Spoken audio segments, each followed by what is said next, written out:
Hello friend, स्वागत है आपका अपने चैनल में। देश में एक बार फिर कोरोना के केसेस जो हैं बढ़ते जा रहे हैं। ओमिक्रॉन का संकट जो है देश में बढ़ता जा रहा है और ये समय यूनिवर्सिटी में एग्जामिनेशन का है, क्लासेस का है।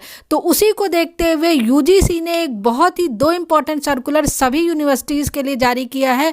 चाहे आप सेंट्रल यूनिवर्सिटी हो, चाहे आप स्टेट हो, टेक्निकल हो, नॉन टेक्निकल हो, इन सभी यूनिवर्सिटी के लिए दो इम्पॉर्टेंट सर्कुलर जो है यूजीसी ने जारी कर दिया है।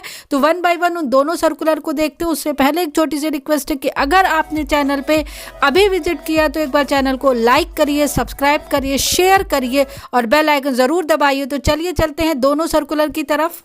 पहला सर्कुलर तो एक तरह का पब्लिक नोटिस है। मैं आपको पूरा इसका हिंदी रूपांतरण हूँ इसमें बताती हूँ। इसमें लिखा हुआ it has come to notice that the commission that a public notice dated 10/12/2021 claiming to have been issued by the secretary having instruction with regard to conduct of offline examination in university and colleges has appeared in the various print and electronics media including social media. It is hereby clarified that its said public notice has not been issued by the UGC. UGC ने कहा है कि ये उनके संज्ञान में आया है कि बहुत से सोशल मीडिया, प्रिंट मीडिया के द्वारा ये बात बोली जा रही है कि यूनिवर्सिटीज़ में जो एग्जामिनेशन ऑफलाइन मोड में कराने चाहिए, तो यूजीसी ने क्लैरिफाई किया है कि यूजीसी की तरफ से कोई भी इस तरह सर्कुलर जारी नहीं हुआ है कि यूनिवर्सिटी में एग्जामिनेशन ऑफलाइन मोड में ही होंगे। तो ये एक तरह की फेक न्यूज़ है, इस पर बिलीव नहीं करिएगा। यूजीसी ने कोई नोटिस जारी नहीं किया है जो सोशल मीडिया में, प्रिंट मीडिया, इलेक्ट्रॉनिक्स मीडिया में आ रहा है कि ऑफलाइन एग्जामिनेशन होंगे। तो ऑफलाइन एग्जामिनेशन को लेकर के यूजीसी ने कोई लेटर जारी नहीं किया है। तो ये एक फेक न्यूज़ है जो पूरी मीडिया में जो है वो जारी हो रही है, स्प्रेड हो रही है। तो चलिए दूसरे सर्कुलर की ओर तरफ चलते हैं। स्क्रीन पर आप यूजीसी द्वारा इश्यूड जो है वो दूसरा सर्कुलर देख रहे हैं। इससे है तो सब्जेक्ट लिखा हुआ है Covid appropriate behaviour in HE.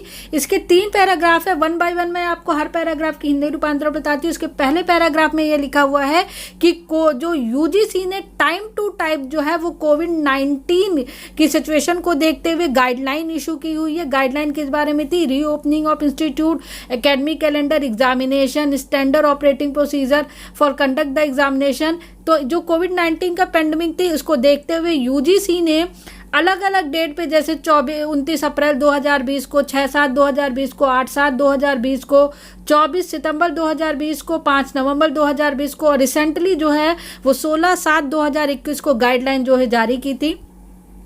तो यहाँ पर लिखा हुआ है कि जो university appropriate behaviour at all the time in all places in university, college and other institute of higher education. इसका जो थर्ड पैराग्राफ है ये बहुत इंपॉर्टेंट है। और आप उसके पहले ये देखिए, ये जो गया है ये सभी वाइस चांसलर ऑफ यूनिवर्सिटी को गया है सर्कुलर, और प्रिंसिपल ऑफ सभी कॉलेज और इंस्टीट्यूट को गया है। यहाँ पर जो रजनीश जी ने जो सेक्रेटरी हैं वो भी उनके भी साइन है। इस थर्ड पैराग्राफ में ये लिखा हुआ है कि जो यूजीसी ने एसओपी जारी की थी अभी टाइम टू टाइम जो रिसेंटली है, उसमें ये कहा गया है कि कोविड-19 की सिचुएशन को देखते हुए कैंपस ओपन किए जाएं, क्लासेस कंडक्ट की जाए और एग्जामिनेशन भी जो है वो कराया जाए। वो एग्जामिनेशन आपके ऑफलाइन, ऑनलाइन और ब्लेंडेड मोड, किसी भी मोड में कराए जा सकते हैं।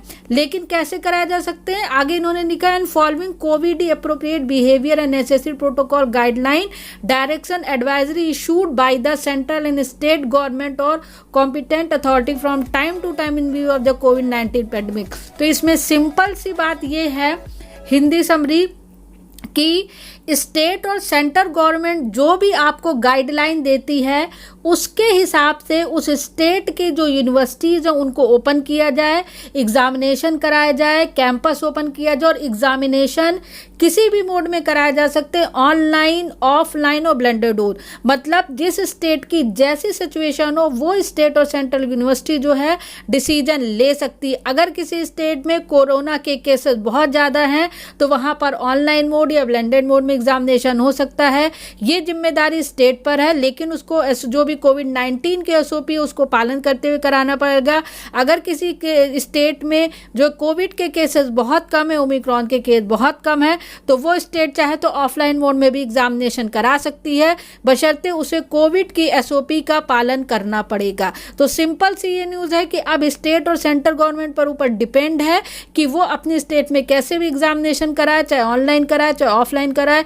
तो जो यूनिवर्सिटीज रिलेटेड हैं उससे वो उन पर भी डिपेंड है वो कैसे एग्जामिनेशन कराने में सुविधा करती हैं। अगर स्टेट कहेगी कि ऑनलाइन एग्जामिनेशन कराइए तो ऑनलाइन एग्जामिनेशन होगी, अगर कहेगी कि ऑफलाइन एग्जामिनेशन कराइए तो ऑफलाइन एग्जामिनेशन होगी। तो वो इस स्टेट गवर्नमेंट की अब जिम्मेदारी हो गई है, सेंट्रल गवर्नमेंट की रिस्पॉन्सिबिलिटी हो गई है कि अपने स्टेट की सिचुएशन को देखने के बाद ही कोविड-19 की एसओपी का पालन करते हुए कैंपस ओपन किए जाए, क्लासेस कराई जाए और इसके साथ ही एग्जामिनेशन भी कंडक्ट कराया जाए। तो एग्जामिनेशन को लेकर के बहुत से इश्यूज चल रहे हैं, स्टूडेंट जो है सोशल मीडिया के थ्रू कई बातें कह रहे हैं, धरना प्रदर्शन कर रहे हैं, तो इस तरह की चीज़ें हैं। इसको देखते हुए यूजीसी ने सर्कुलर जारी करा हुआ है। तो सभी यूनिवर्सिटीज़ के स्टूडेंट के लिए यही लेटेस्ट अपडेट थी, और अपडेट के लिए चैनल के साथ बने रहिए। चैनल पसंद है तो चैनल को लाइक करिए, सब्सक्राइब करिए, शेयर करिए और बेल आइकन ज़रूर दबाइए। Thank you very much.